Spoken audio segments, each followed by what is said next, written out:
Okay.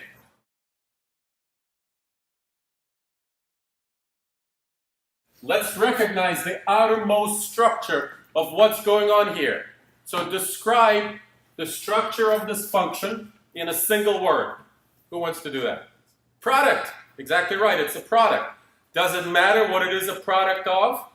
Yes, later. But for now, all that matters is the product. And when you have a product, you should definitely, you know the rule,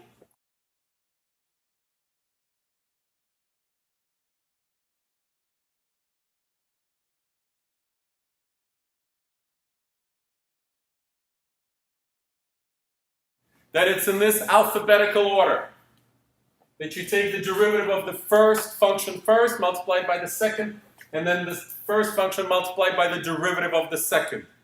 It's very, very important to do it in this order. In about 50% of the tests, I saw the order reversed. So do it in this order. And part of the reason why that's important, now you're about to ask me why is that important? Okay. And it's important, I think there are many reasons why it's important, but the most striking one is this. You will very often have to deal with a product of 3 terms, which will be substantially longer, that's why I left more space. And in this case, the result is this. Instead of having 2 terms, you will have 3 terms. Each one of those terms will have f, g, and h. And in the first term, you should put the derivative on f. In the second term, you should put the derivative on g. And in the last term, you should put the derivative on h. And then you can do the derivative of products of 3 things just as easily as 2 things. And if you're not systematic here, then you will definitely make a mistake. So if you're going to be systematic, might as well be systematic all the way. When you're a jet all the way. Guys, are with me on that? Okay, so here, we'll just put it in action, but once again, you don't have to write down the intermediate step. That's just a distraction.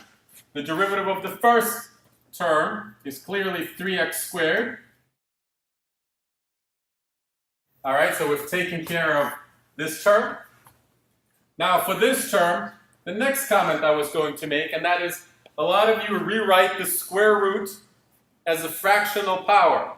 Once again, that's technically correct, but not the most nimble, flexible, and insightful way of going about it. I think you should just know that the derivative of square root of x is 1 over 2 square root of x. That's just something that you need to remember. It saves you an extra step, and it also gives the square root function the respect that it deserves. It's such a common function. It's every time you measure a length in 2 dimensions, you have to take the square root. So that's the way you should recognize it, and that's the way you should remember it. And that will help you in differentiation and integration. So x cubed is left alone.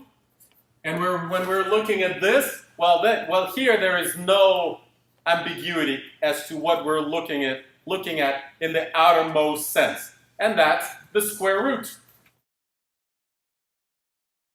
You've taken care of that part. Now you're on to the next link in the chain, and that's taking the derivative of tangent, 1 plus tangent.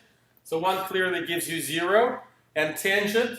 And now I'm going to share with you my next pet peeve, of which I received 3 questions already through Lemma, and which I feel very strongly about, and that's secant. Forget about secant. Yes, it's a function. Yes, there are videos on YouTube that give its beautiful geometric interpretation. All of that is true. But ultimately, we just end up with too many trigonometric functions. I'll bet you that if you approach mathematicians and ask them what's secant, most of them will hesitate to remember and have to remember that it's 1 over cosine, and that cosecant is 1 over sine. These are not functions that we use. The only reason why these functions get used is because sometimes you want to write an answer in a single line without using a fraction. So when you have 1 over cosine and you want to write it without a fraction, you will write secant. For that reason alone. Otherwise, as your questions that are being asked through Lemma about the derivative of tangent indicate, it's just too much to remember. There are sines, there are cosines, there are secants, there are cosecants, there are tangents, there are cotangents. You know, I'm barely at peace with a cotangent, which is another function you don't need, because it's just 1 over tangent.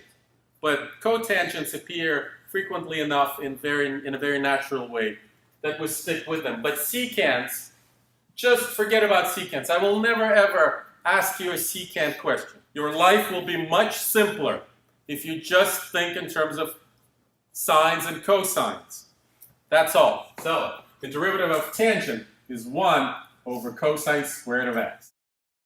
And there's actually almost nothing to simplify.